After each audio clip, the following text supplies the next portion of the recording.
Ronnie Oneal represents himself in court, found guilty. No surprises here.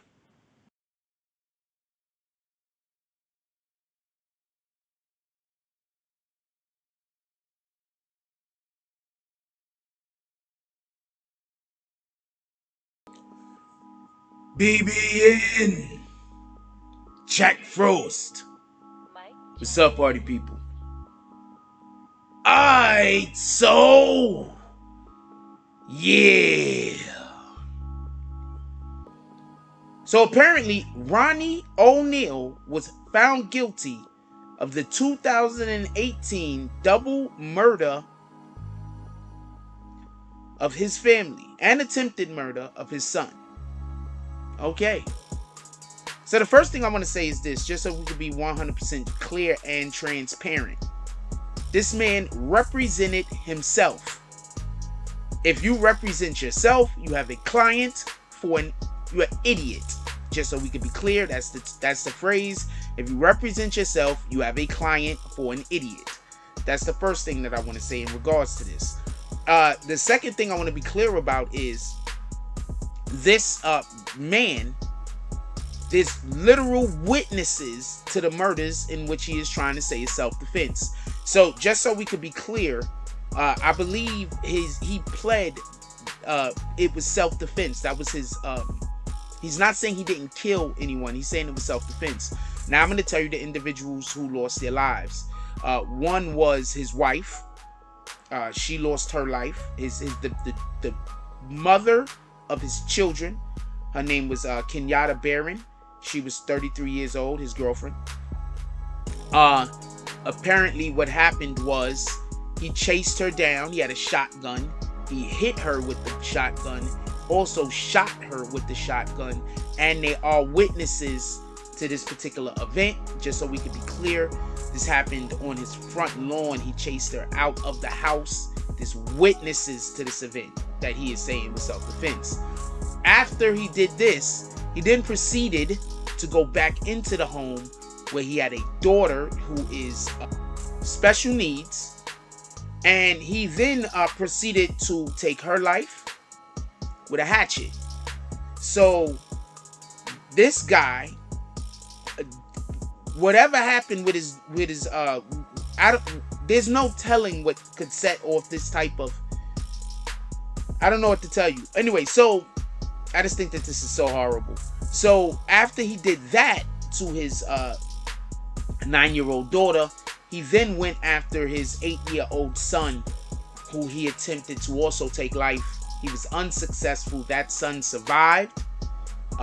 He then set the house on fire, apparently, and the son, when the EMS and the police and everybody showed up, the son came stumbling out of the house. The son actually testified against him. This guy, the prosecution first asked the son what he remembered about the night.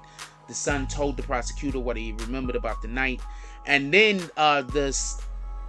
during cross-examination, this guy says to the son who he's being accused of trying to take life, just so we can be clear on this, he says it's good to see you. The son says it's good to see you too. The son was actually remote. He was his testimony was given remotely. He was not in the courtroom, just so we can be clear. Okay, so he he testified. He asked the son, "Did I hurt you that night of the incident?" The young boy said yes. And then, for whatever the reason is, he asked him, "How did I hurt you?" And then he said, "You stabbed me." Obviously, this particular gentleman, I don't know if he wrote out these questions.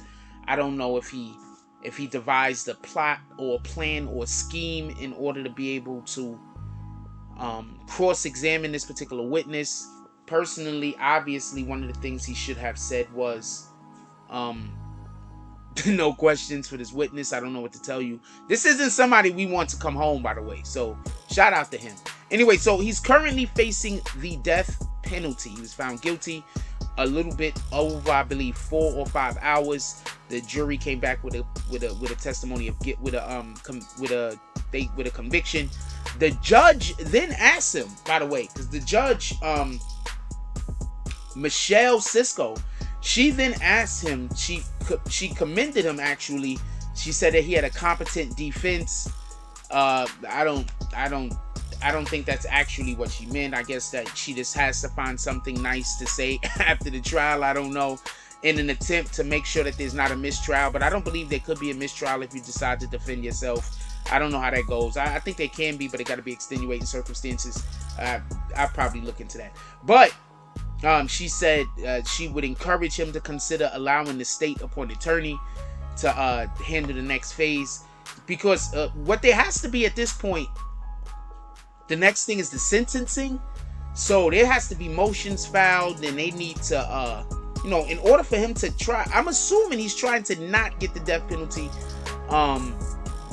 The judge might, they might already be like, we gotta get this guy to chair. I'm not sure how if they give him the death penalty, it's probably gonna be a needle or whatever the case is. I have no idea, but I'm pretty sure that the judge and the court, just in general, will prefer, especially if the death penalty is something that they're seeking, that he has an actual attorney.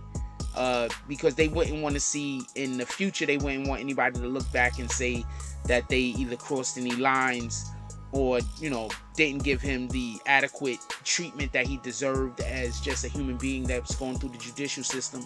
So I guess we're gonna see about what happens with that specifically and particularly. But yeah, he's been found guilty. What they did say is also he ended the day. He ended the same way he started. Apparently he was doing a lot of yelling at the jury. I don't know what that was about.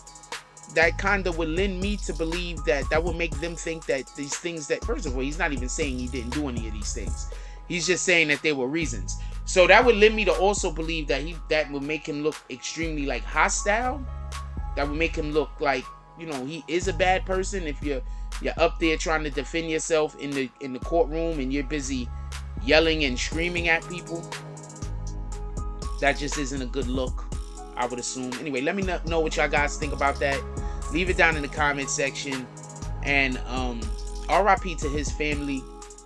And for the shout out to salute to his son for surviving that ordeal at the age of 8 and then testifying against his father at 11 to make sure that this man is not allowed to do this to anybody else, especially your own family. That's just crazy. With that being said, like, comment, subscribe, join the notification gang. Hashtag Bronx Bombers. Let's get it. I love y'all. Take care of each other.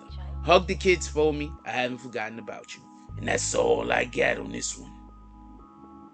I'm out.